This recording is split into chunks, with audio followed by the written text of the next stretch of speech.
El tema que voy a abordar sé que es un tema extraordinariamente candente, que hay personas, concretamente aquí en la sala, que están francamente interesados en este tema, precisamente a partir de ensayos clínicos que ya aquí en Barcelona y en otras partes, pero dirigidos desde Barcelona, se están haciendo, concretamente con la epigalocatequina, y que eso les crea, naturalmente, interés, a lo mejor inquietud, y yo creo que es el momento adecuado, en el estado actual de conocimientos, de abordar este tema, que no es un tema candente a la hora de la educación de un niño y de los problemas que el niño tiene. Digamos que es un tema, a ver, ¿cómo lo diría yo?, de conocimiento, de saber dónde están las cosas. Es verdad que ya tenemos medicamentos que pueden actuar sobre algunos aspectos del síndrome de Down, sobre todo en lo que se refiere a la cognición, porque no olvidemos que la esperanza de vida de una persona con síndrome de Down ha pasado de ser de 25 años, hace 25 años era de 25, y ahora 25 años después es ya de cerca de 60. Claro, ese avance enorme que hemos hecho en la progresión, en la esperanza de vida, no se debe a medicamentos específicos para el síndrome de Down, sino a una mejoría global del estado del individuo, empezando, por supuesto, por su salud física. Pero no solo la salud física, sino también la salud emocional, la salud espiritual, etcétera, ¿no? No porque tengamos ya drogas que realmente sirvan para mejorar determinados aspectos cognitivos. Pero la investigación va por ahí. Y es, entonces, desde un punto de vista de erudición sobre el síndrome de Down, en lo que quiero incidir ahora en esta hora y media. Y es a lo que yo llamo la nueva era, porque nos encontramos ya en condiciones de analizar con base científica y firme el posible beneficio que algunos fármacos puedan reportar a la capacidad intelectual de las personas con síndrome de Down. Dice, ahora es cuando tenemos base científica y firme. ¿Por qué? Porque ahora conocemos mucho mejor lo que es el síndrome de Down. Todo lo que he explicado brevemente en hora y media, pues quizá ya les den un poco idea de que realmente nuestro conocimiento es muy profundo, y muchas cosas que naturalmente no he contado. Y porque tenemos ya métodos para realmente conocer mejor si algo va bien o no va bien. Hasta ahora hemos vivido mucho del cuento. Esto les va muy bien, esto lo he probado yo, pruébalo tú. O médicos que decían, esto va fenomenal, iban a internet y todos son nuevos métodos, nuevas terapias, todos son magníficos. Por supuesto, siempre meten el síndrome de Down como ejemplo, pero no lo sustancian. No llevan a cabo trabajos científicos donde realmente evalúen de manera objetiva la bondad o no bondad de la terapia que promocionan, porque no siguen el método científico, no siguen el método científico. Y si no hay base científico, a ti te ha ido bien, pero es una cosa que tú dices, pues a mí me va bien esto, ya, pero ¿realmente tienes base para decirlo? Cuando las agencias nacionales e internacionales admiten a un producto, a un medicamento, para que sea utilizado, lo han sometido a miles de pruebas. Se han gastado miles de millones de euros para realmente conseguir ese medicamento, que después va a ser útil, o a lo mejor después no lo es. Pero fíjense, pero exigen pruebas. Ahora, una terapia de la que sea, para el síndrome de Down, ahí no hacen falta pruebas. ¿Por qué no? Tendrás que someterlo a las mismas pruebas. Y hoy día disponemos ya de elementos científicos y de bases científicas para poder realmente realizar estas pruebas. Es decir, hemos racionalizado los objetivos. ¿Yo qué quiero? Que tenga mejor salud, que su corazón funcione mejor. No, yo lo que quiero es que su capacidad cognitiva sea mejor. ¿Qué parte de la capacidad cognitiva? ¿Qué tipo de inteligencia es el que quieres mejorar? ¿Quieres mejorar la matemática? ¿Quieres mejorar la gramatical? ¿Quieres mejorar el lenguaje? ¿Quieres mejorar la función ejecutiva? Es decir, hay que buscar. Segundo, disponemos de modelos animales suficientemente validados para probar en ellos los posibles efectos de los fármacos, cosa que es desde el año 95. Antes no había modelos animales. Y todo medicamento, no en este campo, en cualquiera, primero tiene que ser probado en animales, para ver si realmente funciona o no funciona. Pero fijaos el reto, porque todos tienen corteza prefrontal. Pero ¿quién he dicho yo que es el que más corteza prefrontal tiene y más elaborada y más sofisticada? La especie humana. Es decir, que ni siquiera lo que yo veo en un animal siempre me puede servir de referencia para lo que después me encuentre en la especie humana. Por tanto, utilizaré modelos animales, si dispongo de ellos, para empezar a barruntar si realmente ese medicamento sirve. Y que se me muere el ratón no tiene importancia. Ahora, que se te muere un ser humano. Por tanto, lo que yo barrunte y obtenga de un modelo animal, y ese es uno de sus valores, después lo tendré que transferir con toda la serie de cuidados y de precauciones a la especie humana. Y ese será realmente el cajón de prueba para ver si ese medicamento es útil o no. Por tanto, primero me basaré en estudios fuertes en modelos animales, sobre bases sólidas, y después haré la prueba en la especie humana con todos los cuidados y con todas las vigilancias adecuadas. Este es un poco el proceso. Como ya disponemos de modelos animales, entonces tenemos ya una parte del camino recorrido. Los objetivos, ¿qué queremos estudiar? ¿Cuáles serán los efectos que consideramos sustanciales para objetivar una ganancia real? Yo puedo hacer una prueba en donde me dé estadísticamente un valor estadísticamente significativo, positivo. Los científicos que hay en la sala o tal, supongo que entendéis lo que quiero decir con estadísticamente significativo. De acuerdo con las pruebas matemáticas, lo que aquí resulta distinto, mejor o peor, de lo que el control era. Y esto, además, significativamente poderoso. Bien, otra cosa es que después sea clínicamente útil, ¿no? Parece que consigue mejorar un poco más cierto tipo de memoria, pero después en la vida real, ¿tú crees que esa persona, ese pequeño logro que has conseguido, realmente sirve? Es decir, lo que puede ser estadísticamente significativo desde el punto de vista del ensayo, puede no serlo realmente útil en la práctica. Todo eso hay que tenerlo real, ¿no? Y después, ¿qué edad nos interesa? Yo voy a probar este medicamento, ¿a qué edad? Porque resulta que su patología, ¿cuándo empieza? En el feto, ¿no? Y ya para cuando llega a los 6, 7, 8 años, que es cuando yo le doy el medicamento, tengo que aceptar que ya hay un problema de base que está ahí. ¿Se puede agravar o no? Y yo voy a tratar de ver si lo puedo parar, y muy bien, ojalá lo pueda parar, pero hay algo de base que está.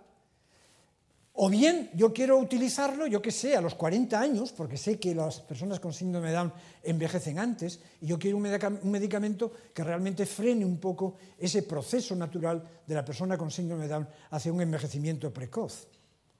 Bueno, pues tendré que saber si este medicamento es útil, y por eso lo probaré en animales adultos, ya viejecitos, para ver si realmente el medicamento funciona en función de los problemas que yo veo en el cerebro del modelo animal de síndrome de Down, pero ya mayorcito, ya viejito, ¿de acuerdo? O sea, veis, por tanto, que cuando nos enfrentamos con las acciones de los fármacos en el síndrome de Down, tenemos que tener en cuenta pues, muchos factores.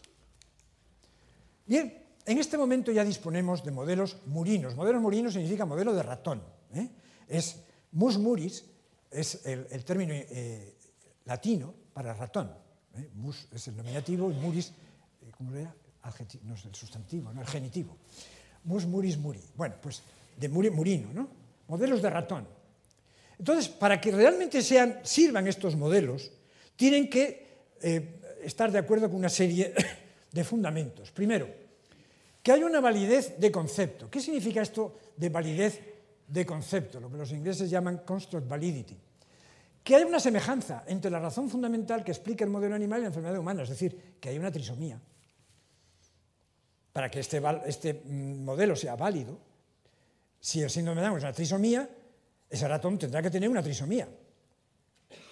¿Y cómo yo consigo? ¿Es que me salen ratones trisómicos así al azar? Bueno, a lo mejor sí, no lo sé. Pero yo lo puedo provocar. que es lo que se ha hecho, ¿no? Así que tiene que ser una trisomía cromosómica. ¿Y también el cromosoma 21 del ratón? No. El ratón tiene 40 pares. Pero resulta, y ya anticipo cosas, que el cromosoma 21 humano, resulta que el ratón tiene genes del cromosoma 21 humano igualitos. Los grandes científicos dirán que no son exactamente iguales, pero para entendernos, igualitos, homólogos, sinténicos, ortólogos, con otros genes que están en otros cromosomas del ratón. Y concretamente, en buena parte repartidos en el cromosoma 16, en el 17 y en el 10 del ratón. Pero ya sabemos algo. O sea que resulta, primero, que el ratón, esto nos sirve para todas las especies animales, los genes son iguales. Incluso si vais a animales tan inferiores como puede ser un gusano, tienen genes idénticos a los que nosotros tenemos. Lo que pasa es que la función en el gusano de esos genes es una, y naturalmente nuestros genes es otra. Pero lo que es lo sustancial del gen es idéntico. Bueno, pues ya sabemos algo. Más. Validez en la expresión fenomenológica, es decir, que si de la trisomía humana surge un fenotipo, que es el fenotipo síndrome de Down, que yo lo puedo ver en el fenotipo de la cara, el fenotipo del corazón, el fenotipo de tal, el fenotipo de cual, de su conducta, de su manera de aprender. El modelo murino del síndrome de Down tiene que tener fenotipos similares, tanto en lo molecular, como en lo celular, como en lo fisiológico, como en lo patológico, como en la conducta. Es decir, no me basta con que sea trisómico, porque si resulta que trisómico no me hace cardiopatía, ¿de qué me sirve? Si es trisómico pero no tiene problemas de conducta o problemas de aprendizaje, ¿de qué me sirve? No me sirve como modelo. Lo que me sirve como modelo es, primero, que tenga los genes y segundo, que se manifiesten y que se manifiesten de una manera, salvadas las distancias, similar a lo que ocurre en la especie humana. ¿De acuerdo? Tercero, validez predictiva. El nuevo conocimiento obtenido gracias al modelo animal ha de servir para predecir lo que se puede encontrar en la especie humana. Es decir, que hechos que yo encuentro en el animal, que naturalmente lo puedo someter a muchas manipulaciones, porque para eso son animales, con perdón, hay cosas que no las puedo hacer en la especie humana. Pero me tienen que servir, a veces lo que yo veo en el animal, dice, ¿y no ocurrirá esto mismo en la especie humana? ¿Qué os parece? ¿Las personas con síndrome de Down, vuestros hijos, sienten más o menos el dolor que los demás? Menos. Bueno, esto era un hecho que, digamos, la gente lo decía, pero nunca se objetivaba. Hasta que surgió un modelo trisómico de ratón. Y esto que mi mujer constantemente me decía, dice, ahora que tenéis un modelo, a ver si resulta que a los animales, a los ratoncitos estos, también tienen menos capacidad de dolor. Y entonces podríamos confirmar el asunto, ¿no? Y por fin me convenció y lo hicimos. Y entonces, en uno de los modelos, que ahora mencionaré, estudiamos respuestas al dolor a distintos tipos de dolor. Y realmente demostramos que el modelo murino en que estábamos trabajando tenían menos capacidad de sentir el dolor que sus ratoncitos hermanos no trisómicos. Porque cuando vamos creando, o vamos, no digo fabricando, sino produciendo los animales, unos son trisómicos y otros no.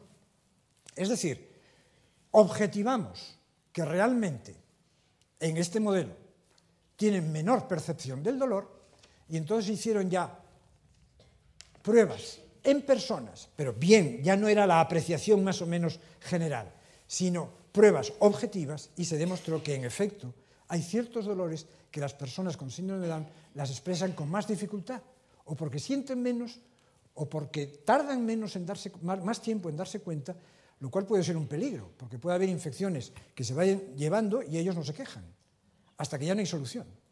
Yo recuerdo una niña que se nos murió en Santander, se quejaba de que tenía problemas intestinales y demás, le dolía la tripa, fue a urgencias, no había manera, pues no se encuentra nada, la tripa blanda, la niña, pero la madre decía, yo la noto muy rara, yo la noto cada vez peor, vuelta a casa, vuelta a urgencias, hasta que por fin se descubrió que tenía una apendicitis. Bueno, una apendicitis que hizo un abdomen agudo, le operaron de urgencia y murió.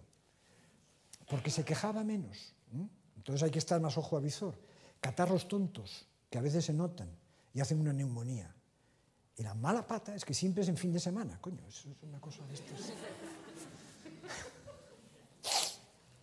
Bueno, o sea que esto nos sirve. Pero también nos sirve, ojo con esto, para ver medidas terapéuticas. Medidas terapéuticas de distinto carácter, génico, químico, inmunológico o de carácter general. Es decir, visto el modelo y visto que sirve, lo que yo pruebo es puedo someterlo a medidas terapéuticas de diversa naturaleza para ver si mejoramos determinados aspectos de ese animal, de los que estemos buscando, que serán unas veces de carácter químico, otras veces serán de carácter conductual, otras veces serán de carácter morfológico, a ver qué pasa ahí.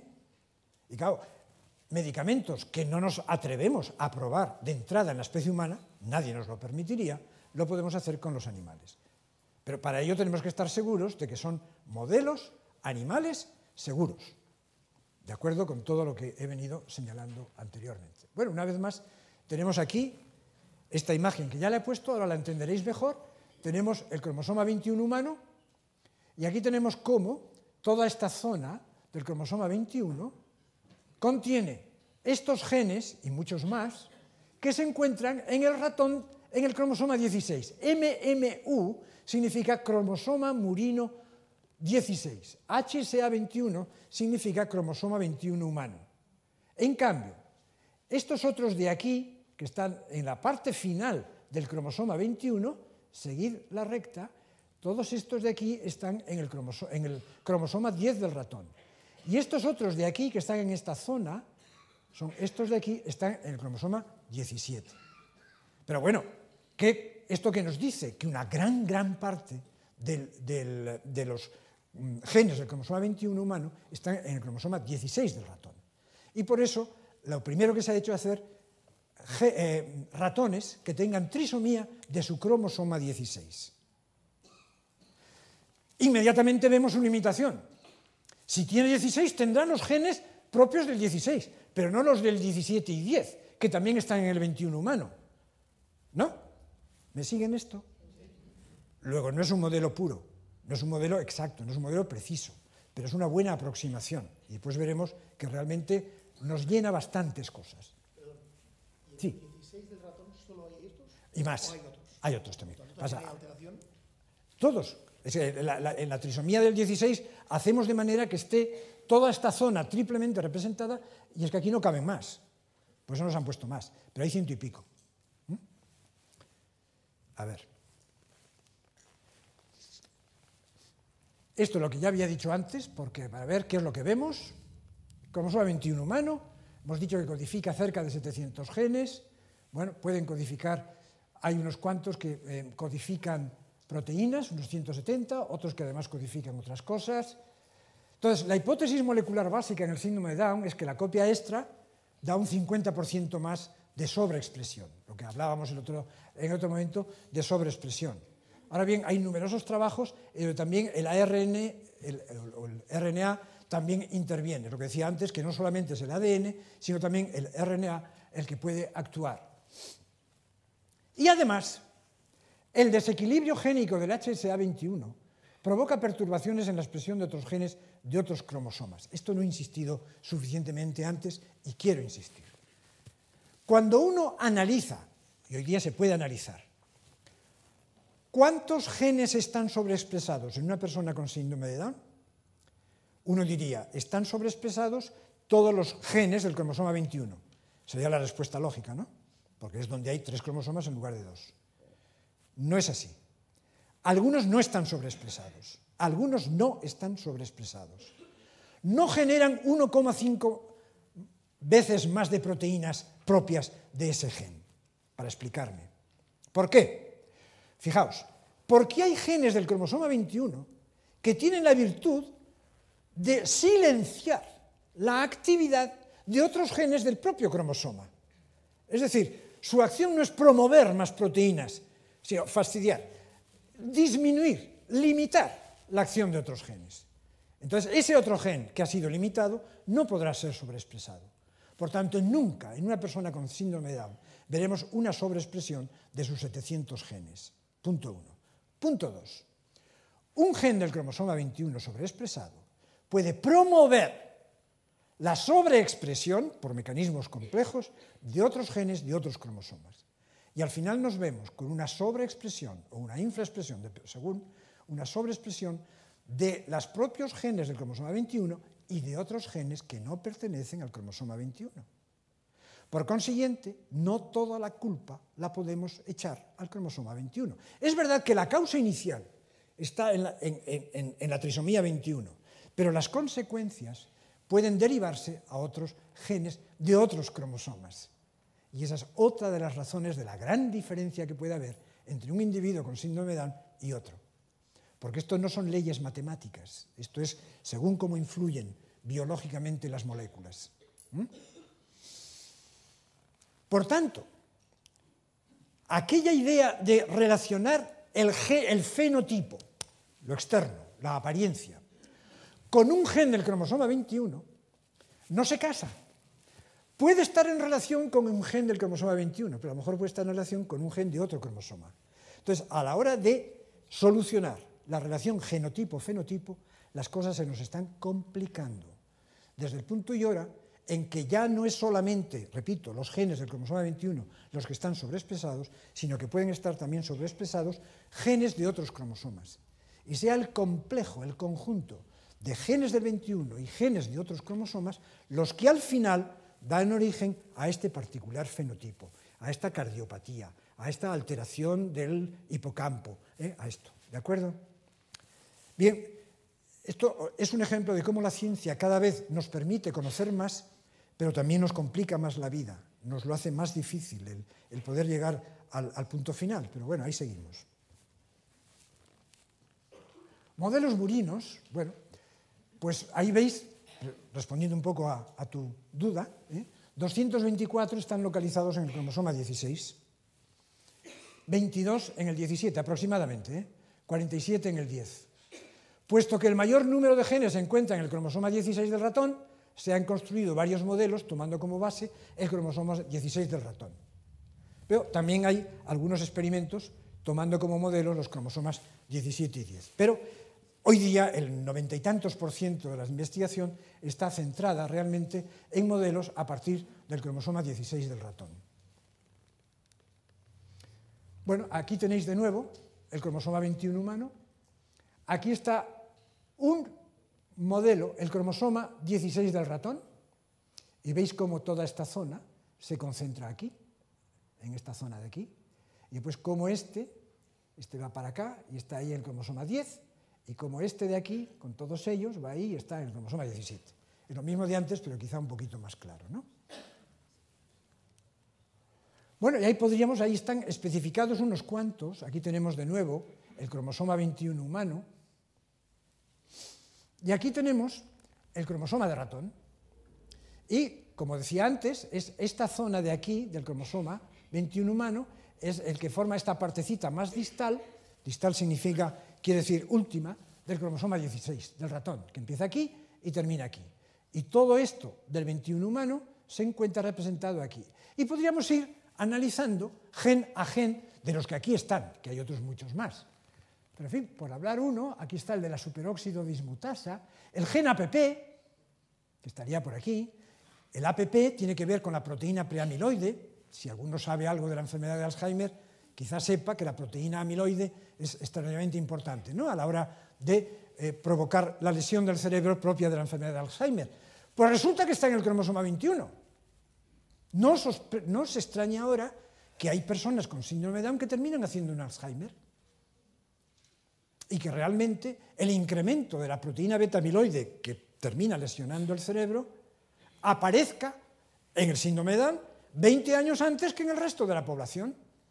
Por eso se envejecen antes, en parte.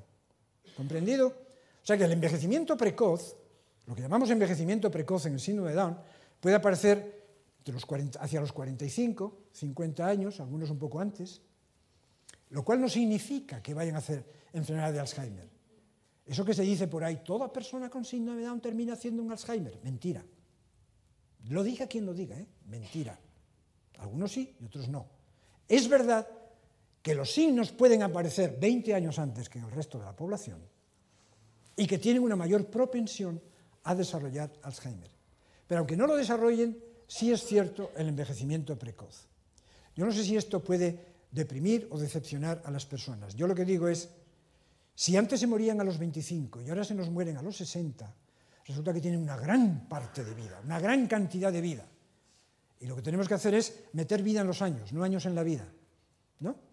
Pues vamos a meter vida en esos años, aunque sean más cortos que los que puedan ser en el resto de la población. Pero realmente su gran vida es en la edad adulta. Por eso ahora nuestro interés ya no está en los jovencitos, que también, claro, de lo que hagamos en los niños después dependerá de lo que vivan después. Pero lo que nos interesa es sobre todo promover el enriquecimiento, la vida, la alegría, etcétera, etcétera, en el adulto. Y por eso pusimos en marcha la primera revista en el mundo sobre vida adulta en el síndrome de Down. Se llama así, síndrome de Down, vida adulta, que la podéis ver en Canal Down 21 porque la podéis bajar gratuitamente. Bien, aparte del gen APP, y perdonad esta digresión, nunca vamos a llegar al final. Voy a seguir la lista, a ver.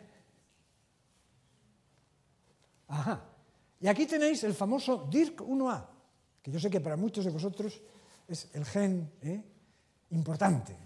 Bueno, pues ahí está el gen DIRC1A, efectivamente, que forma parte del cromosoma 16 del ratón, el DIRC1A, ahí está, y hay otros, ¿no?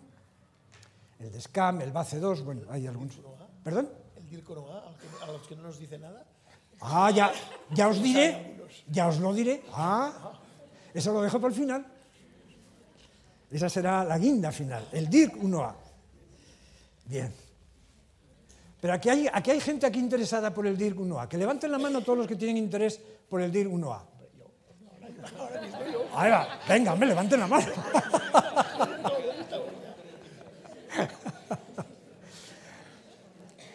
Es que están haciendo la prueba con una sustancia que bloquea el DIRC1A famoso. Y de eso, pues algo hablaremos al final. Pero antes quiero contarle otras batallas. A ver, ¿qué modelos murinos? Ya sobre esta base tenemos, pues hay dos instrumentos principales, el ratón trisómico y el ratón transgénico. Claro, parece que es lo mismo, y yo lo veo confundirse por ahí en los periodistas, en la tele y tal. Lo mismo le da que sea el transgénico que el trisómico. Pues no. Una cosa es el trisómico y otra cosa el transgénico. Ahora lo vamos a ver. Y dos enfoques. Si yo quiero actuar terapéuticamente, me refiero farmacológicamente, a sabiendas de que la farmacología no es ni siquiera la principal terapia. En el síndrome de Down, en este momento, desde luego, no es nada, porque no hay ni un solo fármaco que sepamos con toda seguridad que actúe. Pero os diré más, ni aunque haya fármacos, lo más importante es la acción educativa en su más amplia extensión. En su más amplia extensión. Ahí está la terapia, ahí sí que hemos ganado. Pues no es lo mismo una persona con síndrome de Down hace 30 años, hace 40 años que ahora. Y eso se ha hecho con educación.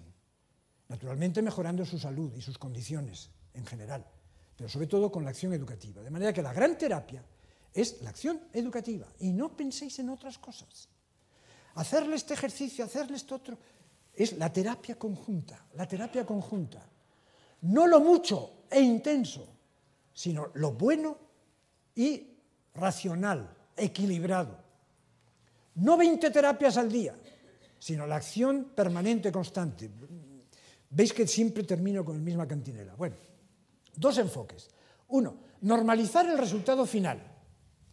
De todo el follón que hay en el cerebro y todas las alteraciones que he visto y tal, al final resulta que yo veo que en este ratón hay un predominio de esta función neuroquímica de los transmisores, que si la colinérgica, un fallo, o la adrenérgica, o la del GABA, es decir, al final se nos acaba en una función disminuida en algo.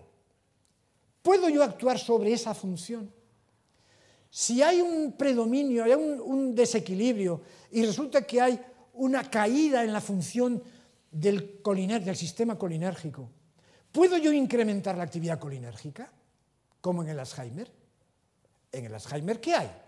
Una disminución de la actividad colinérgica. ¿Con qué medicamentos los estoy tratando?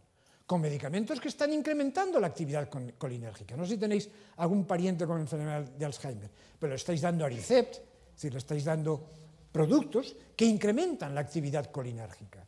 Si en el síndrome de Down hay una hiperfunción inhibidora GABA, ¿puedo yo deprimirla para que no sea tan inhibidora?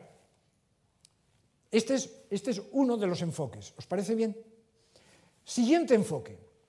Si resulta que hay un gen que sabemos que está triplemente representado, que interviene de una manera poderosa en el desarrollo del cerebro, no el único, pues ya hemos dicho que el cerebro jamás va a depender de un único gen, pero sí que está interviniendo en aspectos fundamentales, ¿no podría yo frenar su actividad quizá al principio de la existencia o a lo largo de las distintas etapas?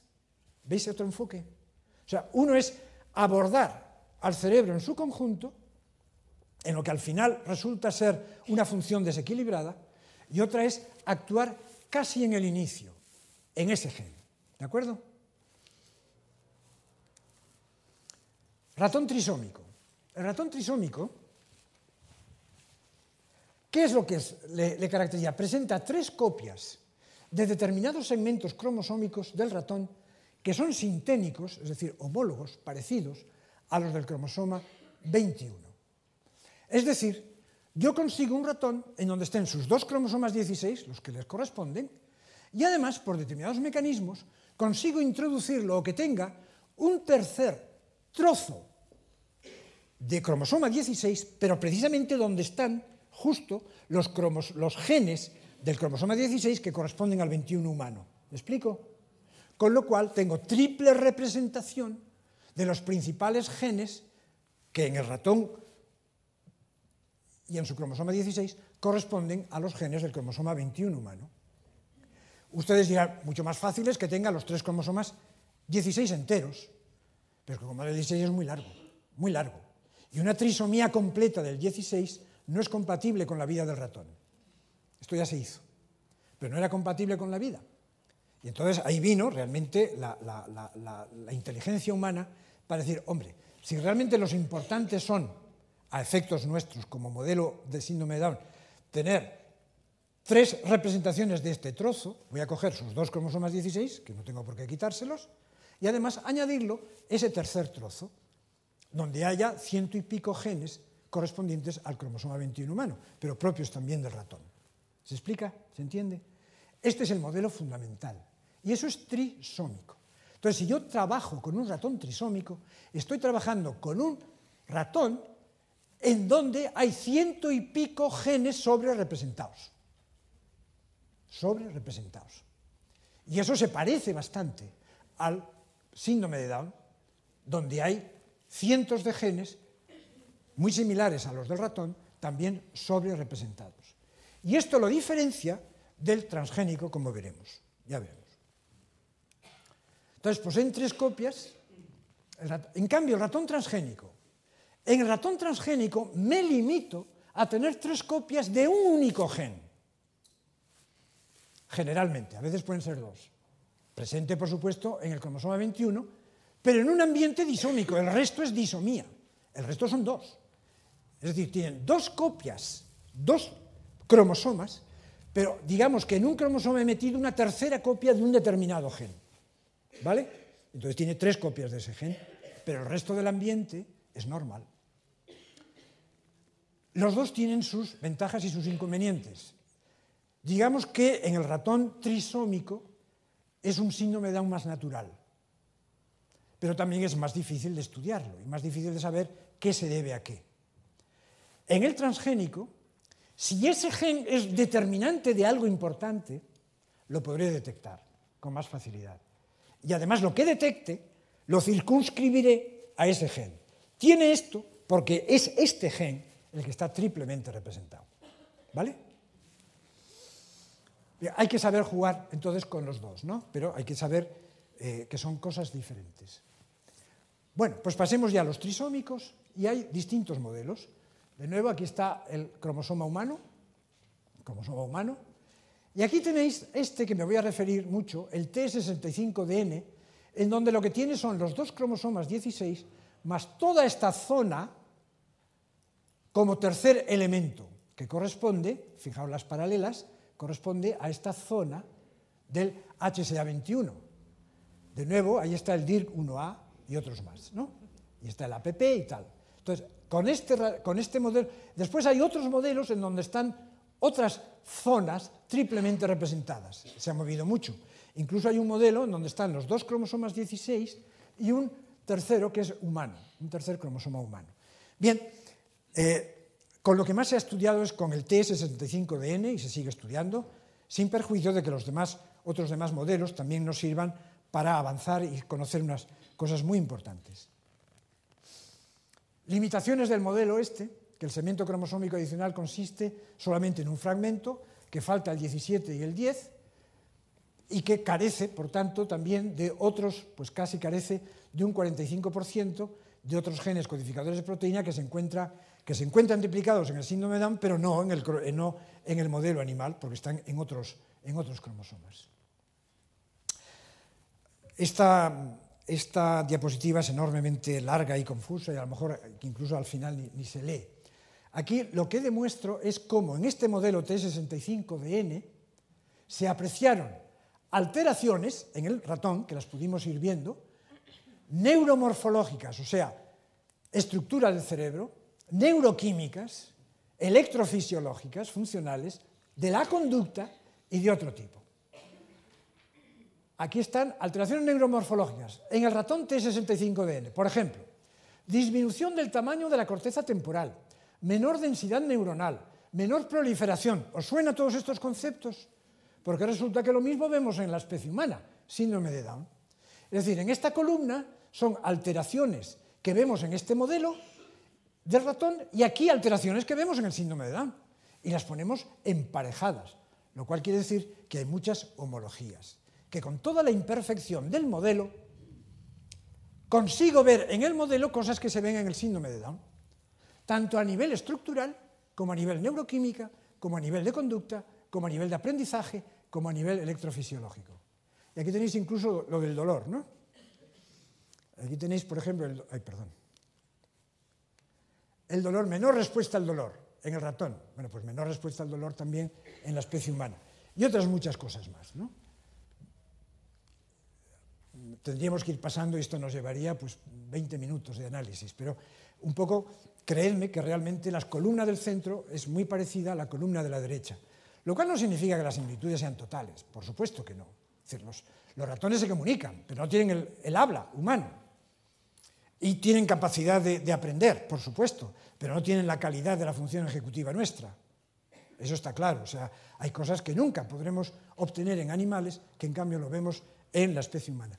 El hecho de que esté en azul o no azul ya es una farolada mía. Lo que está en azul son investigaciones que hicimos en nuestro departamento, en nuestro laboratorio en Santander, y que hoy día ya forman parte, digamos, del bagaje cultural y científico que hay sobre estos temas en el mundo. Y ahí seguimos, porque aunque estoy jubilado, pues sigo teniendo relación con el laboratorio, que por supuesto sigue su vida y de una manera muy activa, y bueno, pues seguimos publicando y tal, eso me mantiene vivo. A esto no hagáis, vamos, ni leerlo, esto simplemente lo pongo para que se vea cómo, dice, ¿y en los ratones qué medís? ¿Qué veracidad nos pueden dar? Bueno, en la izquierda hay toda una serie de test que se realizan en los animales, cuya realización depende de lo que se ve en la columna de la derecha, que son distintos núcleos y centros cerebrales, y a la derecha del todo se ve aquello que está alterado en el modelo TS65DN. Entonces, bueno, está en inglés y además también nos llevaría otros 20 minutos a analizarlo. Un poco para que tengáis confianza, es decir, cada test que se realiza, que tiene sus trucos, corresponden a elementos del cerebro que se tienen que poner en marcha para responder a ese test o para funcionar, y cuáles se ven alterados en algunos modelos trisómicos de síndrome de Down, modelos de ratón, claro. Hay uno, pero es uno más, que llamamos el test de Morris, o del laberinto acuático, que consiste en y que lo que nos mide es un poco la capacidad de memoria espacial que puede tener el ratón. es curioso, y por eso lo pongo, es simplemente como ejemplo. Aquí tenemos una jofaina, un tanque de agua, y un tanque de agua, que además el agua está con un poquito de leche para que no se vea al fondo, y hay una plataforma, que la veis ahí, que está oculta, y metemos al ratón en la jofaina, ¿no? en el tanque de agua. El ratón, desde que nace ya nada, es decir, forma parte de su acervo cultural. Nada, lo cual no quita, para que veamos, el agua no le gusta. De manera que el ratón, vista en esa circunstancia y no tiene más remedio que nadar, empieza a nadar y a darle vueltas hasta que, ¡pum!, topa con la plataforma y, lógicamente, se sube enseguida. Bien, esta jofaina está en una habitación, y está en una habitación, y en la habitación, en las paredes, hay determinadas cosas, cuadros, cortinas, yo qué sé, como sea una habitación, ¿no? Entonces le ponemos una vez todo esto con una cámara de vídeo encima y vamos viendo el recorrido del ratón. ¿Veis la de vueltas que ha dado? Y vamos midiendo, porque automáticamente se mide el espacio que recorre y el tiempo que tarda en recorrerlo. Y medimos el tiempo, qué sé yo, 55 minutos, perdón, segundos. Porque va pum, pum, pum, 55 segundos. Lo quitamos, lo secamos, pobrecito, para que no se enfríe, y al poco lo volvemos a poner. Lo podemos volver a poner desde el mismo sitio, porque hay norte, sur, este y oeste, desde el mismo sitio o desde sitio distinto. Pero bueno, eso ya depende del tipo de test. Y vuelve otra vez a recorrer y al cabo de X tiempo pasa lo que veis a la derecha, donde el ratón es que, vamos, ni lo duda, va derechita a la plataforma. Aprendió. ¿Y cómo aprendió? Porque la jofaina no ha cambiado y el agua es la misma. Bueno, lo que él se ha dado cuenta es de lo que hay en las paredes. Y entonces sabe que, yendo en esa dirección, por ahí va. Y ahí va. Y entonces, claro, como ha aprendido, por eso es aprendizaje y memoria espacial. Visoespacial. Y entonces aprende. De manera que al principio tardó y poco a tiempo va aprendiendo y vemos cada vez va durando menos. Si ahora cucamente yo le quito la plataforma, ¿qué pasará con el ratón? Meto al ratón, va derechito a la plataforma, pero no la encuentra, y está, dale que te pego, y venga a buscar la plataforma en el sitio, y yo mido el tiempo en que realmente está en ese sitio, porque él sabía que en ese sitio estaba la plataforma. Será ratón, pero tonto no es, de manera que ahí está. Bueno, ¿qué pasa en un ratón trisómico? En un ratón trisómico, eso lo vamos a ver. Bueno, aquí tenéis los cuadrantes, ahí está la plataforma. Bien, esto expresado de una manera gráfica, aquí tenéis 8 sesiones, latencia, es decir, tiempo que tardó en encontrar la plataforma, y aquí tenéis ratones normales, esta línea de abajo. De manera que primero tardó más de 40 segundos, van aprendiendo y hay una asíntota donde se ve que al final ya solamente tarda pues 25 o 30. Ha aprendido. Mientras que el trisómico, y aquí voy, el ratón trisómico, de entrada ya le cuesta más en dar, no porque vaya más despacio, la velocidad es la misma, y realmente al principio no aprende, es que no aprende hasta que al final termina aprendiendo. Es decir, ¿qué aprendemos nosotros de aquí? Primero, que tardan más en aprender, y segundo, que terminan aprendiendo, lo cual es positivo, ¿no? Bien, después resulta que, tratado con medicamentos, podemos ver si estas curvas cambian o no cambian. Esto es un ejemplo de test. Entonces, medimos un tipo de conducta, de aprendizaje específico, hipocámpico, que depende mucho del área del hipocampo que sabemos que en el síndrome de Down está alterada, y depende de ella. Bien, quien dice este test hay otros, pero este es siempre muy utilizado con distintas variantes. ¿Qué pasa si le quitamos la plataforma? Os decía, el ratón normal se pasa tiempo y tiempo en la zona de la plataforma, como buscándola. ¿Por qué? Porque la recuerda. ¿Qué pasa con el trisómico? El dato no está aquí. Que está un ratín y se va. No está, es decir, no recuerda. Ha perdido la relación que había entre ese espacio y la plataforma. Se olvida, por así decir, de que esa plataforma existe y por ahí se va. De manera que es otra manera complementaria de medir también un cierto tipo de memoria. Bueno, pues para que veáis, la de sustancias que en este momento se están empleando, o se han empleado. Lo de menos son los nombres, pero es para que tengáis conciencia de que cada vez son más los productos que estamos utilizando. La fluoxetina es un antidepresivo que aumenta la 5-hidroxitriptamina. Es el Prozac. ¿Os suena el Prozac? Sí. Bueno, pues eso es la fluoxetina. Mejora aprendizaje y mejora la neurogénesis. Esto se descubrió en 2006. La picrotoxina y el pentilene tetrazol mejoran el aprendizaje, reconocimiento de objetos nuevos, mejoró la capacidad de reconocer los objetos.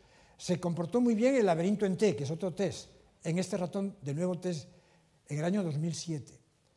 El pentilene tetrazol mejoró el aprendizaje en el laberinto acuático de Morris Rueda, que es una persona de nuestro laboratorio. En cambio, el donepecilo, que inhibe la acetilcolinesterasa, no mejoró nada. La memantina, que también se emplea en el Alzheimer, mejoró el aprendizaje. Y esto lo vieron tanto Costa, 2008, como nosotros en nuestro laboratorio en el 2010. DIRC1A.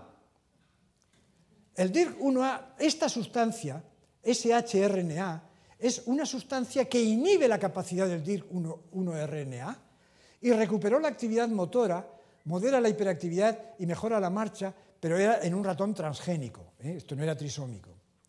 La epigalocatequina galato restauró alteraciones cerebrales y mejoró el trastorno cognitivo en este concreto ratón, pero también se ha visto que lo mejora, ahora lo veremos, en el T65DN. Esta sustancia que incrementaba la adrenalina, etc. Y aún hay más. De nuevo, una sustancia anti-DIRC1A atenúa defectos de origen hipocámpico en ratón T65DN. Fijaos la importancia de este experimento. Tenéis el ratón trisómico, y ahí está el DIRC1A y muchos más, triplemente representados. Inhiben selectivamente el DIRC1A, solo ese. Y resulta que atenúa, no es que mejoró totalmente, atenuó defectos de origen hipocámpico en ratón T65DN. Acaba de aparecer en el 2013. Ni siquiera ha salido la revista, está ya en internet. La melatonina, ¿os suena la melatonina? Pues resulta que la melatonina, administrada también, pero ya a animales trisómicos mayores, de 6-8 meses, aquí lo veis, acaba de aparecer el trabajo también de nuestro laboratorio, donde también vemos una mejoría sustancial en la memoria de aprendizaje y además en la degeneración colinérgica. Esto es muy importante. Y por último, y ahora voy a hablar mucho más de helio, un producto que lo que hace es interferir la acción GABA, ahora no me entendéis, pero enseguida lo vais a entender, acaba de salir el día 27 de este mes, saldrá el trabajo ya publicado, donde rescata el déficit funcional y neuromorfológico en el ratón T65DN. ¿Cuál es el mensaje? El mensaje es que hay muchos laboratorios claramente comprometidos a analizar la acción de los fármacos con distintas prismas, bajo distintos prismas, para ver si de alguna manera podemos mejorar determinados aspectos del síndrome de Down. Y este es el mensaje un poco positivo, ¿no?, de optimismo. Es decir, lo veremos, no lo veremos, yo qué sé, a mi hija probablemente ya no servía para nada, pero bueno, no importa. ¿Qué vendrá después de todo esto? Y ahora voy a actuar o a hablar un poquito más sobre el tema. ¿Por ahora va cogido el asunto? Bueno, ahí tenéis cómo la memantina es una sustancia que se está empleando en la enfermedad de Alzheimer. Lo que hace es bloquear cierta actividad de algo que es tóxico en grandes cantidades y que puede ser en parte responsable de lo que pasa en el Alzheimer, en relación con el sistema que llamamos el sistema glutamatérgico, el glutamato, es decir, un sistema neuroquímico cuyo neurotransmisor es el glutamato. Bueno, entonces hicimos estos experimentos con memantina en ratones ya mayores, y entonces aquí veis, por ejemplo, ratón control, aquí está, el aprendizaje. El trisómico, no había manera, es que ahí se quedó. En este caso concreto, en este grupo, es que no había manera ni siquiera que con la repetición mejorara su aprendizaje. En cambio, cuando damos memantina, fijaos aquí a la derecha, el control con memantina está aquí y el trisómico con memantina está aquí. Es decir, fijaos esta diferencia entre las dos curvas y ahora fijaos entre aquí. Es decir, la memantina casi ha normalizado la capacidad de aprendizaje en los ratones trisómicos.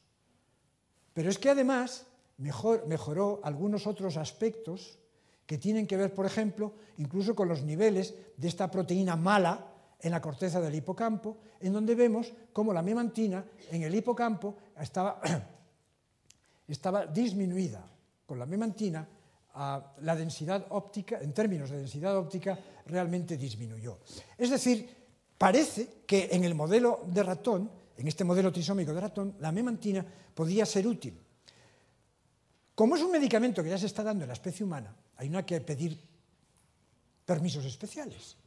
Y entonces, un grupo de investigadores dirigidos por un tal Costa, el apellido puede parecer español, pero él es brasileño, pero trabaja en Estados Unidos, lo probó también en la especie humana, en determinadas, ya no me acuerdo a qué edades eran, y notó ciertas mejorías, pero no claras. Entonces hubo otro grupo en Inglaterra que entonces lo que hizo es, bueno, vamos a probarlo en personas con síndrome de Down de más de 40 años. Y los experimentos, los resultados fueron bastante decepcionantes.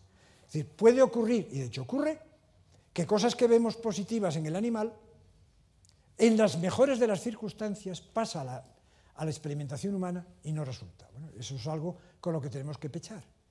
Como tantísimos medicamentos que son probados costando millones de dólares y después resulta que en la especie humana no sirven. Y ahí está, parece que todo eso está perdido, ¿eh? Pero la vida es así.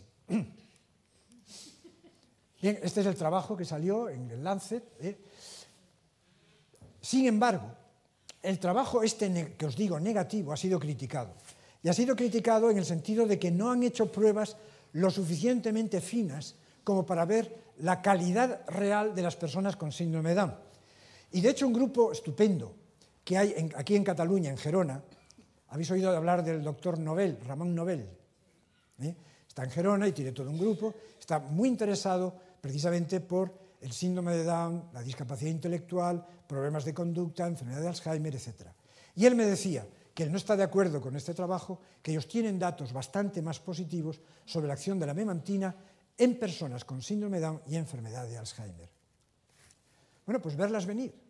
Es cuestión de experiencia y es cuestión de probar y probar. Por eso el probar es fundamental. Y el aportar, tomadlo en el buen sentido, aportar a nuestros hijos, no como cobayas, sino como receptores de posibles mejoras, yo creo que vale la pena. Vale la pena siempre y cuando nos den garantías de que no se van a perjudicar, ¿vale?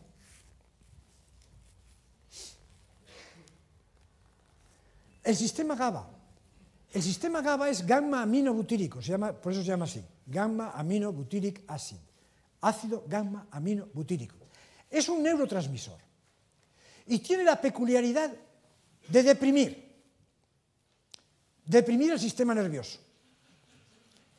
¿Os suenan las benzodiazepinas? El Valium y cosas así, y el Dormodor, y el, yo qué sé, cantidad de sustancias, y el tranquipacin, y bueno, lo que queráis, traquimacin. Son sustancias, medicamentos, que incrementan la actividad GABA del cerebro, es decir, incrementan la actividad inhibidora. Y al inhibir al cerebro, ¿qué aparece? Si yo estoy inhibiendo una parte del cerebro que es responsable de que esté nervioso y ansioso, me va a calmar la ansiedad, que es lo que hace una benzodiazepina cuando la tomamos en una dosis pequeña. Y por eso lo llamamos ansiolíticos, ¿no? Me reduce la ansiedad y me siento como más pacífico, como más... No sé si alguno habéis tenido experiencia.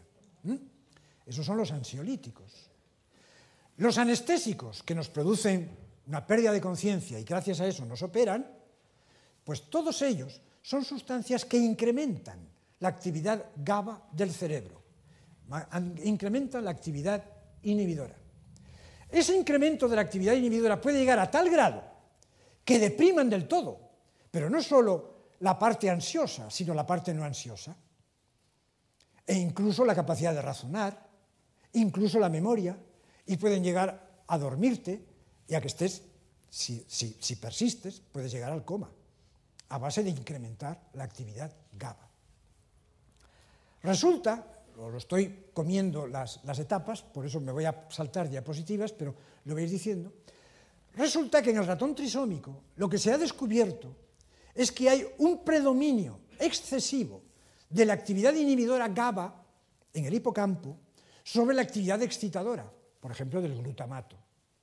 Hay un exceso de inhibición, de bloqueo, y de ahí puede ser esa dificultad para aprender, esa dificultad para retener, esa dificultad para recordar, esa dificultad para la atención. En buena parte puede ser aquí hay un exceso de actividad GABA que en el desarrollo del cerebro, por todo lo que os he explicado de las distintas neuronas, al final el equilibrio ha ido en predominio de las neuronas inhibidoras sobre las neuronas excitadoras.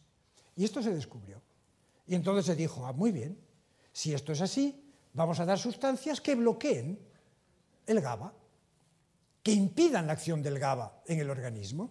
Y en efecto hay fármacos que bloquean la actividad del GABA. Por ejemplo, la picrotoxina, que es un veneno. Por ejemplo, el pentilene-tetrazol, que antes se empleaba con el nombre de cardiazol. Lo que pasa es que si tú bloqueas toda la actividad GABA y dejas que toda la acción excitadora esté ahí, terminas produciendo ansiedad por exceso, porque estás inhibiendo demasiado, o hasta convulsiones. Es decir, la picrotoxina es un veneno. ¿Y cómo ejerce el veneno? A base de producir convulsiones, por ejemplo, en el perro, con las alimañas. Cuando se empleaba para matar alimañas, les producían tales convulsiones que terminaban produciendo una parálisis, parada respiratoria y muerte. Y el peligro, al darlo en la especie humana, provenía de eso. Y a veces dabas demasiado cardiazol, en los viejos tiempos que hoy día ya no se emplea, y podías producir algo que podía parecer un ataque epiléptico. Entonces, ¿cómo puedo yo frenar el GABA en la especie humana? Pensando que también está ahí sobreexcitado el sistema GABA en el síndrome de Down, sin el riesgo de producir convulsiones y demás. Esto es muy complicado, pero os lo voy a decir de manera muy sencilla. El GABA actúa sobre un receptor. Ya he dicho que todo neurotransmisor tiene un receptor. Y en el receptor, este receptor del GABA, lo tengo por ahí. Bueno, aquí están los círculos amarillos son excitadores, los rojos son inhibidores. A la izquierda un ratón control, a la derecha un ratón trisómico.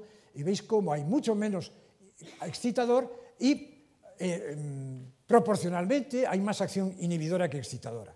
Con lo cual llegamos a la conclusión de que realmente en esta corteza del hipocampo hay un predominio de acción GABA inhibidora. Bien, esperad.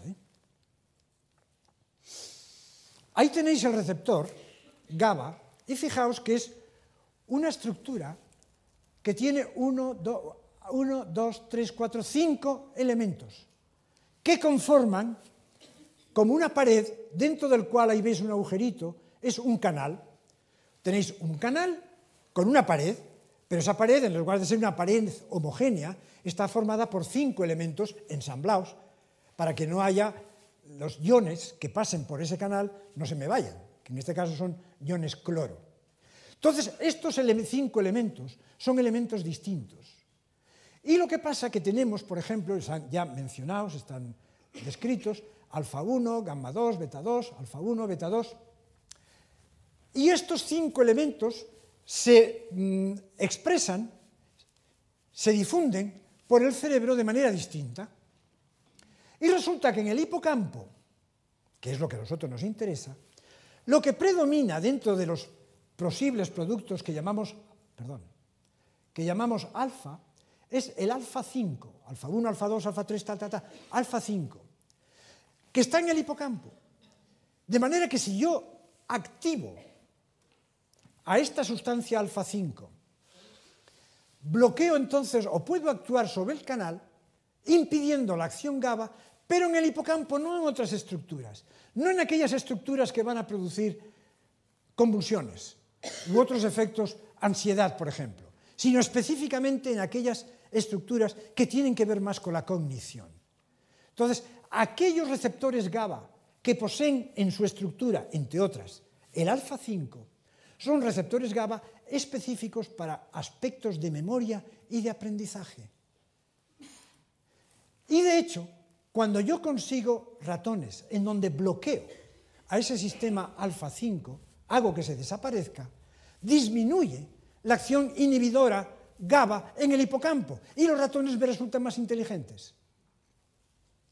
porque he quitado una parte del receptor GABA específica del hipocampo sobre la que actúa el GABA y deprime la función. Pues bien, lo que se ha obtenido en el laboratorio Roche ha obtenido un fármaco que tiene la capacidad de comportarse uniéndose a este receptor que posee alfa-5 de manera que antagonice la acción del GABA.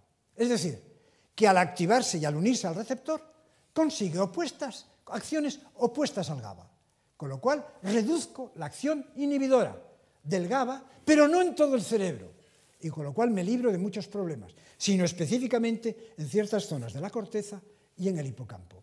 No sé si me explico. ¿Me seguís? Entonces, digamos que la originalidad y el valor de este producto ha sido el ver que es específico precisamente para receptores, no todos los receptores GABA, sino aquellos que tienen que ver con sistemas de aprendizaje y demás. Lo probaron en animales de distintas alteraciones, no eran trisómicos, no tenían nada que ver con el síndrome de Down, y en efecto vieron que mejoraba aspectos de conducta y demás. Entonces dijimos, ¿por qué no lo probamos en el ratón trisómico?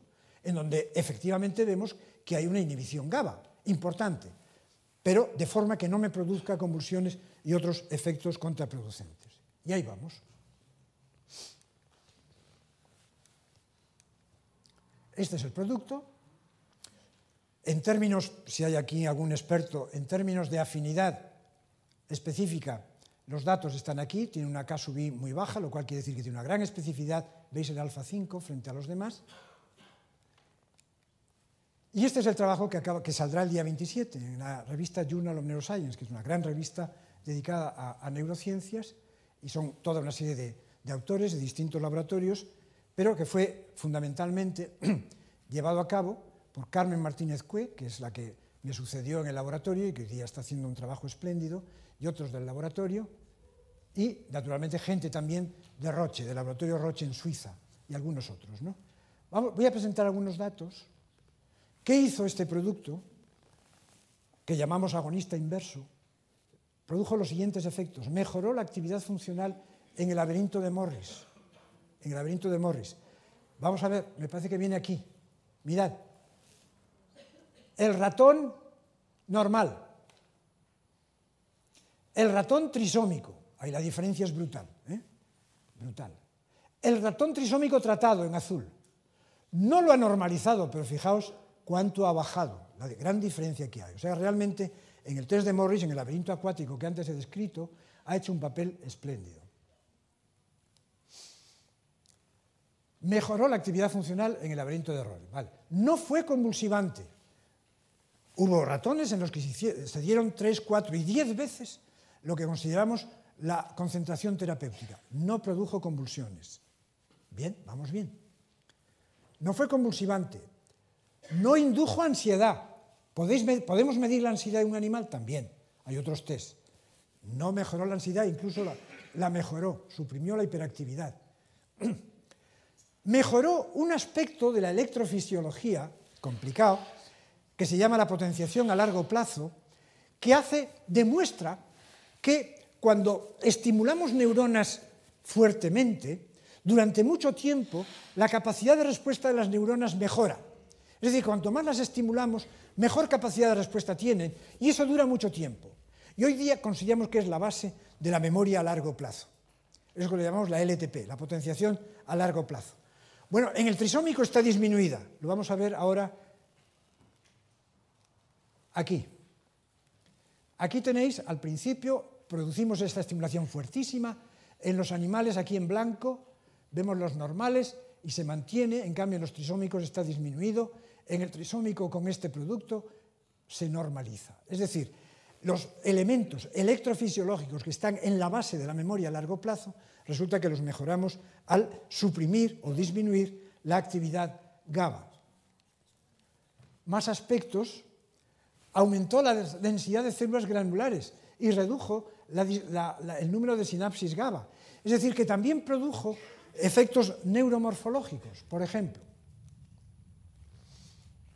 Mirad aquí las neuronas que se van formando, las nuevas, todos estos triangulitos son nuevas neuronas que se van formando.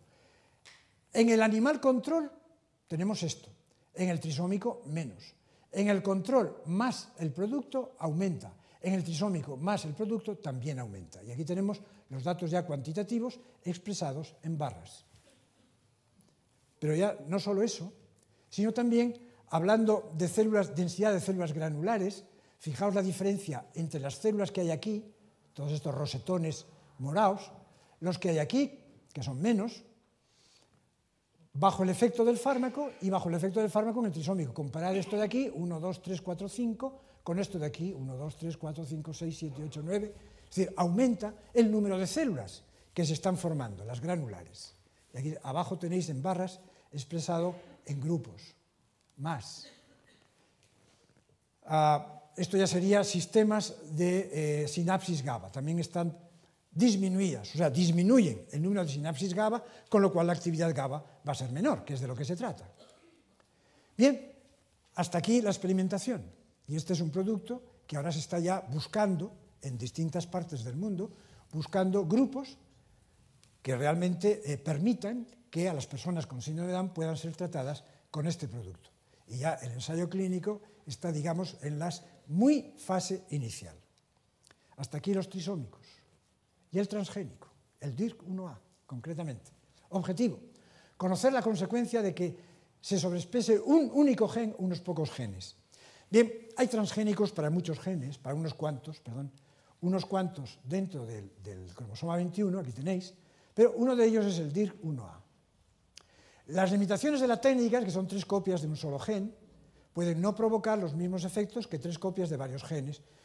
Quiero decir, las limitaciones claras es que es muy difícil que un único gen sea responsable de todas las alteraciones cerebrales que vemos en el cerebro, donde probablemente, con toda seguridad, actúan muchos más. Pero resulta que el análisis que se ha hecho, y eso se ha hecho sobre todo aquí en Barcelona, en el Instituto de Genómica, el gen DYRK1A es uno de los grandes genes que intervienen en distintas fases del desarrollo fetal y postnatal, y en determinados núcleos cerebrales. Y esto lo han analizado con buena precisión. De manera que es un candidato fuerte, robusto, como se suele decir ahora, un robusto candidato para, digamos, culparle de algunos de los problemas cerebrales que tienen las personas con síndrome de Down. Si es un fuerte candidato, lo lógico es cómo podemos frenar a este gen, porque a lo mejor si frenamos a este gen, aunque no a todos los demás, algo conseguimos. Y esta es toda el racional, digamos, la filosofía que hay detrás de toda esta ensayos que se están realizando en la actualidad. Los ratones presentan un retraso significativo en el desarrollo, alteraciones del aprendizaje, patrón locomotor hiperactivo, es decir, toda la serie de fenotipos o muestras fenotípicas de alteraciones que tienen estos ratones transgénicos. En tareas de aprendizaje muestran alteraciones en el aprendizaje visoespacial, en la flexibilidad cognitiva, etc. O sea que también muestran, como decíamos, alteraciones en lo que se refiere a funciones cerebrales. En rojo es donde se presenta, donde se expresa este gen. Entonces, en el día embrionario 15, teniendo en cuenta que en el ratón son 20 días, en el 15, fijaos que ricamente está representado por todo el cerebro, el cerebelo, el tronco. Aquí tenemos en el día 5 postnatal, donde vemos también muy representado, ya en el adulto algo menos, y aquí vemos en la especie humana, que está representado en algunos sitios más que en otros, algo en la corteza, bastante en núcleos motores, incluido el tronco y tal, ¿no? No en el cerebelo, en cambio, algo en el hipocampo. Bien, ¿qué es lo que se está haciendo? Los ratones transgénicos, si bien más leves, cualitativamente estas alteraciones muestran una similitud con los trisómicos. Y si bien es evidente que DYRK1A no es el único gen implicado, estos hallazgos apuntan a que podría ser uno de los genes candidatos importantes. En la corteza cerebral, la sobreexpresión provoca alteraciones en la formación de neuritas. Neuritas son las prolongaciones.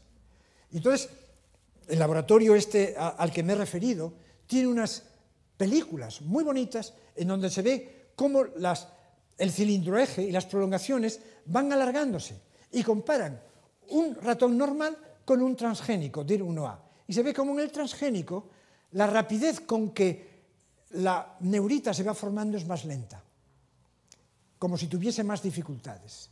de manera que se hace más corta, toda su capacidad de unirse, y lo único que falla ahí es el DIR1A.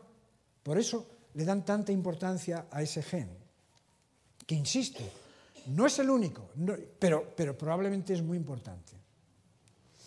Entonces, lo que se trata es de normalizar la expresión. En transgénicos, ¿qué se ha visto? En transgénicos lo que se ha visto es que la supresión o el bloqueo de la sobredosis de DIR1A, por el método que sea, normaliza la función. Pero en trisómicos, es decir, cuando está el gen DIR1A sobreexpresado y otros cientos más, la anulación de la tercera copia de DIR1A también normaliza la función, algunas funciones. Normalizar no quiere decir que las haga absolutamente normales, pero sí que las mejoran. Del mismo modo, en trisómicos, la inyección intracerebral de un RNA contra ese gen atenúa la alteración. En resumen, el conjunto de datos sugiere que el control de la sobreexpresión del gen DIR1A beneficia parcialmente la función cerebral. Paso siguiente, ensayo clínico. ¿Por qué? Porque resulta que hay una sustancia que se encuentra en las famosas hojas de té verde, que es la epigalocatequina, que tiene, entre otras acciones, inhibir la acción de este gen. Entonces es un producto natural, un producto prácticamente no tóxico, que sabiamente administrado, quizá en más cantidad de lo que normalmente se toma en una taza de té, a lo mejor puede en el organismo humano de una persona con síndrome de Down inhibir, aunque sea parcialmente, la acción del gen DIR1A y, quiera Dios, se observen mejorías en el funcionamiento de estas personas. Entonces ahí viene, digamos, toda la sabiduría del ensayo clínico. Sabiduría del ensayo clínico que significa, muy bien, ¿qué vamos a establecer como fenómeno, como efecto sustancial, poderoso, real, beneficioso? ¿Qué dosis tenemos que dar? ¿Qué test podemos hacer para realmente detectar efectos beneficiosos? ¿Durante cuánto tiempo? Y siempre comparado con un grupo control. Un grupo control que en este caso será un grupo también con síndrome de Down, que en lugar de tomar la sustancia epigalocatequina, lo que tome sea un placebo. Productos quizá de vitaminas y tal, pero que carezcan de lo que consideramos, o consideran los investigadores, que puede ser la sustancia activa. Entonces, voy a seguir el proceso. Esto es el ensayo. La epigalocatequina es un antioxidante, o sea que no es solamente inhibidor específico, tiene otras acciones. En ese sentido no es un producto absolutamente puro, como inhibidor del DIRC, tiene otras acciones. Y se ha visto ya en experimentación, perdón, siempre me equivoco, aquí, que en ratones transgénicos mejora el desarrollo cerebral y la conducta, un artículo de 2009. En trisómicos mejora parcialmente memoria espacial. Un ensayo clínico piloto en España, en 29 jóvenes adultos con síndrome de Down de 14 a 29 años, en dos grupos, control y tratados, durante 3 meses, que es un periodo ciertamente corto.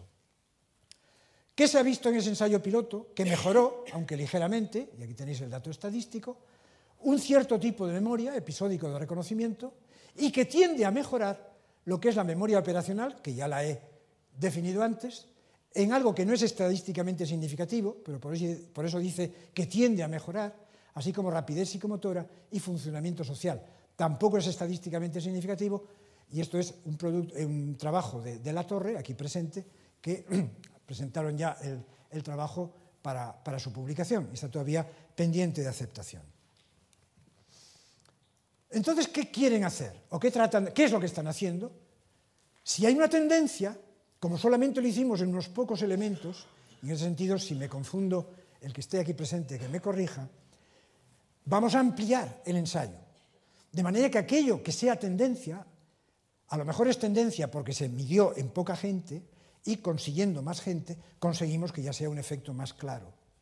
Después, al ampliar, y sobre todo durante más tiempo, no 3 meses, sino 6 meses, y si pueden 1 año, lo que quieran es que sea 1 año, pues que sea realmente con una acción mayor. Por cierto, también consiguieron ciertos efectos metabólicos buenos, como fue el descenso del colesterol y algún otro elemento más, pero vamos, por no salirnos. Entonces, es un ejemplo en donde, o es un ensayo, en donde lo cognitivo es fundamental. Y además trata, o están analizando, no solamente aspectos funcionales de memoria, con test que van midiendo cada 3 meses, a los 3, a los 6, están en ello, a los 9, al mismo tiempo están los controles que están tomando placebo solo, acompañados los dos grupos de estimulación cognitiva. Eso es enormemente importante. Es decir, caen en la cuenta de que nada sirve un producto si al mismo tiempo no estamos estimulando la función de una manera ordinaria. Es decir, hay una confluencia de un estímulo ordinario, ambiental si queréis, con la acción inhibidora sobre ese gen de carácter químico. Yo creo que ese ha sido un punto muy crítico. Y lo están haciendo en los dos grupos. Probablemente los dos mejoren, porque claro, el enriquecimiento cognitivo servirá también al control. Pero ahí verán si la epigalocatequina además tiene un efecto de plus. Un plus que se suma a la acción estimulante cognitiva. Si consiguen realmente hacerlo durante el año, su idea es después pararlo durante 6 meses y ver si el efecto se mantiene o, por el contrario, al quitar el producto hay una disminución del efecto, lo cual sería un dato ciertamente a favor de que su efecto es real. Pero si se mantiene, también se puede decir, es que además su acción es más a largo plazo, lo cual también sería positivo. Bueno, en ello están, yo sé que algunos de vosotros estáis metidos en este proyecto. A mí me parece que vale la pena, no quiero predecir qué saldrá, también a ellos les gustaría mucho saber qué saldrá y están tan nerviosos como pueden estar los mismos papás, pero en fin, me parece que es bueno hacerlo y tiene una buena base científica y una gran base operativa. Está la farmacología clínica de por medio, haciendo un ensayo con todo el rigor habido y por haber que se ha exigido durante años que tenían que ser los ensayos clínicos. Y si realmente sea positivo o negativo el resultado, la verdad es que será un gran trabajo y desde mi punto de vista merecen todo nuestro apoyo y nuestra felicitación. No sé si queda algo más. Bueno, aquí tenéis a mi hija, que realmente es la que motiva, o nuestros hijos son los que nos motivan para hacer todas estas cosas, ¿no? Y nada más.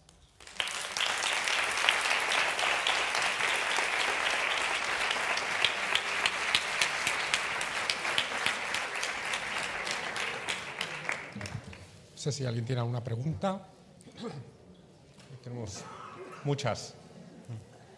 Aquí delante, por favor. Un segundo, que te llega el micro. Gracias.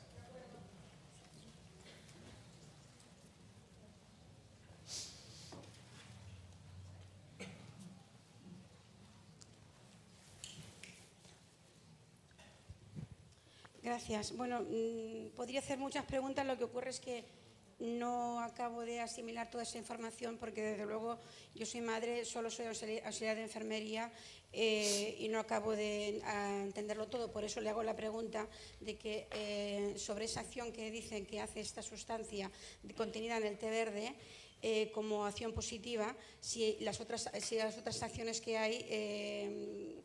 si se ha descubierto alguna otra acción que sea negativa. Los efectos secundarios, vaya. ¿De quién? De esta sustancia. ¿Del Roche o esta última? No, hablo de la del té verde. ¿Cómo? De la del té verde. ¿A la última, el Dirgunoa? Sí. Sí. Ah, ¿la epigalocatequina? Sí. No, no tiene efectos secundarios.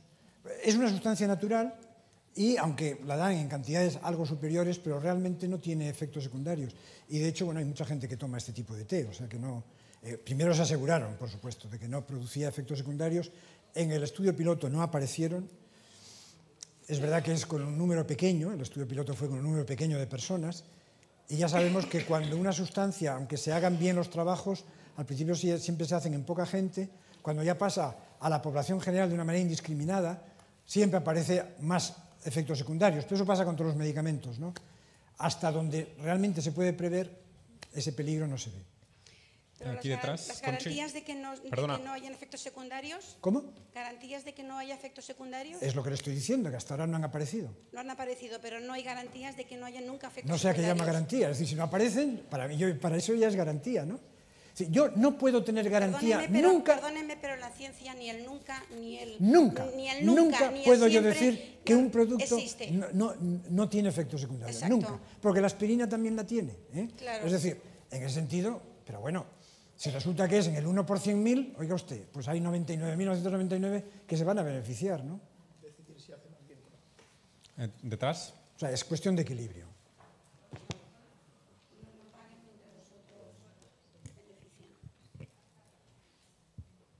¿Ahora? Vale. Sí. Mi pregunta son sobre los efectos secundarios del otro medicamento, del que han estudiado con Roche en ratones.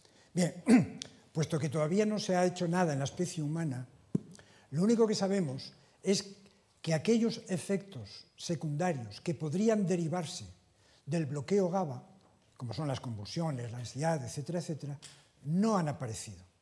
Lo cual no quita para que puedan aparecer otros. Entonces, digamos que el de la epigalocatequina va con la ventaja de que ya hizo su piloto. El Roche todavía no ha hecho su estudio piloto. Pero creo que sus efectos valen la pena. Es decir, hasta ahora lo único que podemos decir, visto el valor de los modelos animales y lo que se ha conseguido en los modelos animales, y por eso he gastado tanto tiempo en explicarlos, visto los efectos beneficiosos, ¿vale o no la pena pasar a la especie humana con todas las garantías habidas y por haber? Entonces, lo primero que se hace es meter estas sustancias en personas normales, voluntarias, y de eso hay miles por todo el mundo. Y todos los medicamentos empiezan por ahí, aplicando a personas absolutamente sin ninguna patología productos pretendidamente, hasta donde se ha podido ver en los animales, que no producen efectos secundarios.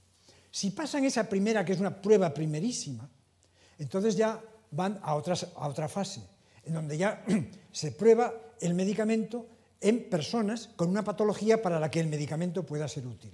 Y siempre analizando en condiciones, digamos, en departamentos especializados, con una monitorización completa de presión arterial, frecuencia cardíaca, etcétera, etcétera, y ver la posibilidad de que aparezcan efectos secundarios. Si se salva esa fase, se pasa a otra. Y así, esa es la manera de hacer. Bueno, pues hasta ahora estamos, en el Roche estamos, digamos, en una fase. Se han hecho en personas normales y no han producido efectos secundarios. Ahora tienen que pasar a otra fase. Efectivamente. Aquí delante. Pero insisto que va por detrás. Digamos, va más retrasado este ensayo. Perdona. Perdona, aquí delante, por favor. Hola. Yo no sé si es una pregunta o una... Yo no sé si es una pregunta o una reflexión que no he podido evitar. Teniendo en cuenta que en los países mal llamados desarrollados la población de síndrome de Down tiende a desaparecer, y sabiendo que lo que buscan los laboratorios es hacer negocio, ¿hasta qué punto estas investigaciones van a seguir adelante enfocados en síndrome de Down? Bueno, déjeme acabar, por favor. Enfocados en síndrome de Down. Y me queda como una inquietud de si no van a ser nuestros hijos un poco conejillos de indias para acabar con el eslogan de si los pobres niños con síndrome de Down han tenido estas mejorías, imagínate tu hijo que es un gandul, un perezoso, un vago, un agresivo, etcétera, etcétera. También hablo desde el desconocimiento total, pero no puedo evitar hacerme este planteamiento. No sé qué piensas. Es natural que se lo haga. Es natural que se lo haga. Mi reflexión personal es que el síndrome de Down no desaparecerá jamás. No desaparecerá jamás. Salvo que se encuentre algo que impida realmente que haya una no disyunción en el óvulo o en el espermatozoide y ya de entrada, digamos, todos fuésemos tratados para que no hubiese ese problema. ¿Por qué digo esto? Porque es verdad que en los países occidentales el diagnóstico precoz en una gran parte está llevando al aborto. Pero primero hay personas que no lo admiten de ninguna manera y no son pocas. Las estadísticas a veces confunden, porque da la impresión, el 90% de los que tuvieron diagnóstico precoz, pero hay muchas personas que no quieren hacerse el diagnóstico precoz o que haciéndose el diagnóstico precoz no quieren llegar ni a la amniocentesis ni a este nuevo test que ahora se va a hacer con la muestra de sangre, ¿no? Tercero, hay países donde el aborto probablemente no es permitido y todavía durante muchos años no lo será. Luego, yo creo que el síndrome de Down es verdad que ha disminuido en determinadas circunstancias. Curiosamente, y las estadísticas en esto son muy fehacientes, a ver si me explico bien. Digamos que los embarazos de síndrome de Down han aumentado, porque ahora las madres son más añosas a la hora de engendrar, si bien el número de nacimientos no ha aumentado. Es decir, si aumenta el número de embarazos, pero no aumenta, pero tampoco baja, el número de nacimientos, es señal de que sigue habiendo nacimientos, obviamente, ¿no? Y lo único que pasa es que algunos, o muchos en determinados sitios, en donde el diagnóstico precoz se ha hecho y por eso se detectan más embarazos, han decidido abortar. Por tanto, sin gran capacidad para prever lo que pueda pasar en el futuro, yo creo que durante bastante tiempo todavía vamos a tener síndrome de Down dentro. Y por tanto, el miedo a que disminuya el interés o la investigación, o el dinero, por tanto, para estas investigaciones, bueno, pues ciertamente es una posibilidad real, pero todavía yo no creo que en los próximos años se sustancia, ¿no? El tiempo lo dirá, el tiempo lo dirá.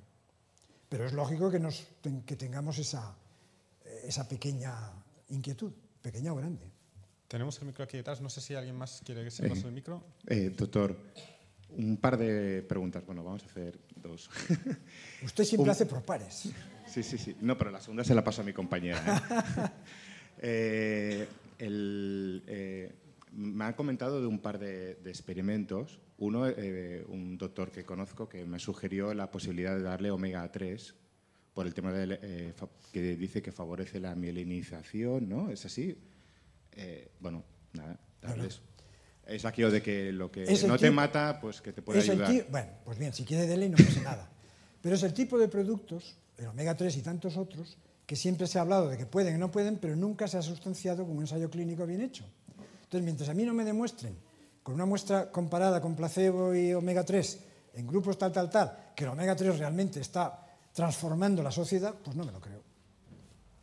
La otra pregunta, bueno, por una empresa que conozco que se dedica a hacer una serie de, por un tema de teoría, luego para temas informáticos, es decir, ponen una serie de apliques en la cabeza por serie de electrodos o lo que sea de estimulación y lo están utilizando pues para gente pues que tiene patologías degenerativas o incluso con personas con poca capacidad.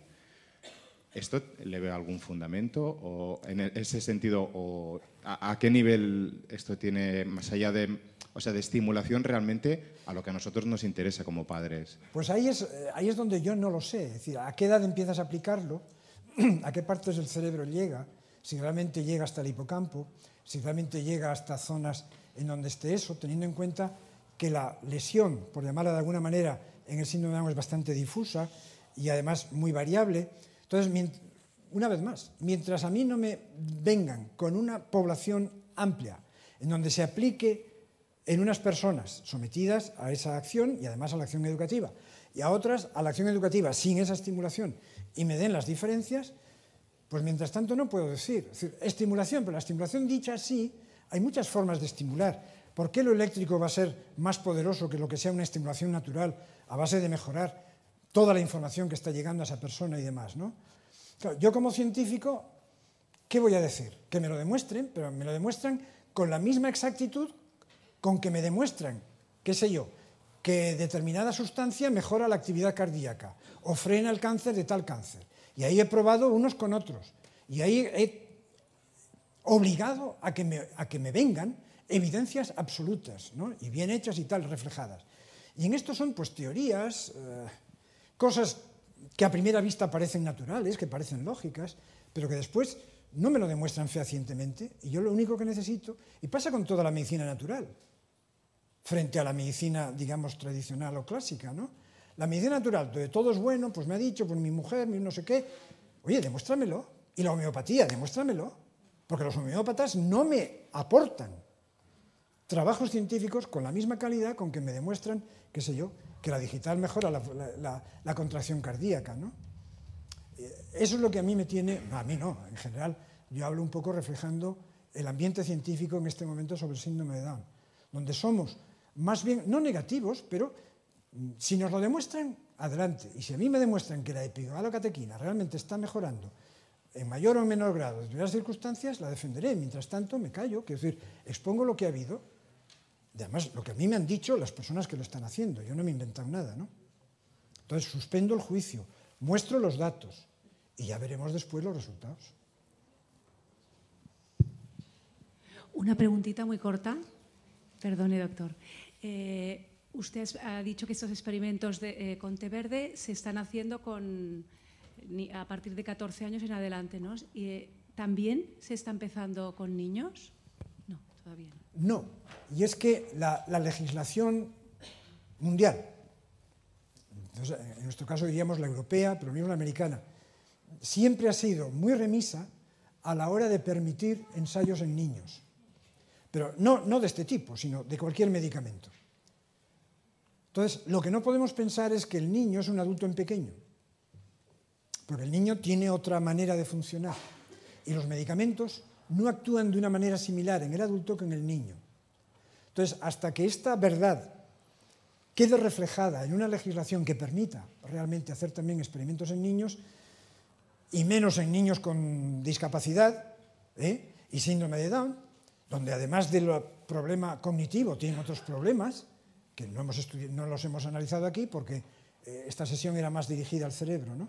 Pero tienen otro tipo de patología y otra problemática, pues es muy difícil que realmente den permiso para hacerlo en niños. Yo sé que se está trabajando en ese sentido, para forzar un poco, pero aún diría yo más. ¿Y en la mujer embarazada? Porque el DIR1A ya lo hemos visto, está en la fase embrionaria, ya está actuando. En el E15, ¿no? Ponía. Entonces, podríamos dar a la mujer embarazada, de hecho nosotros, en ratones, hemos estado dando productos a ratoncitas embarazadas, para que ya el efecto del fármaco estuviese actuando en la época fetal. Y de hecho, no he mostrado experimentos, pero algunos de los productos que hemos probado realmente en ratoncitas embarazadas, ¿no? Pero eso es todavía mucho más difícil que se acepte en la especie humana. Solo si hubiera una evidencia muy grande, de que el efecto es absolutamente beneficioso, de que no corre ningún riesgo y tal, quizá las autoridades sanitarias lo permitieran, pero pasará mucho tiempo. ¿Alguna otra pregunta? Hombre, yo esperaba que iba a haber más. Bien, pues muchas gracias, doctor Flores. Nos vemos otra vez mañana a las 9. Empezaremos puntuales. Gracias.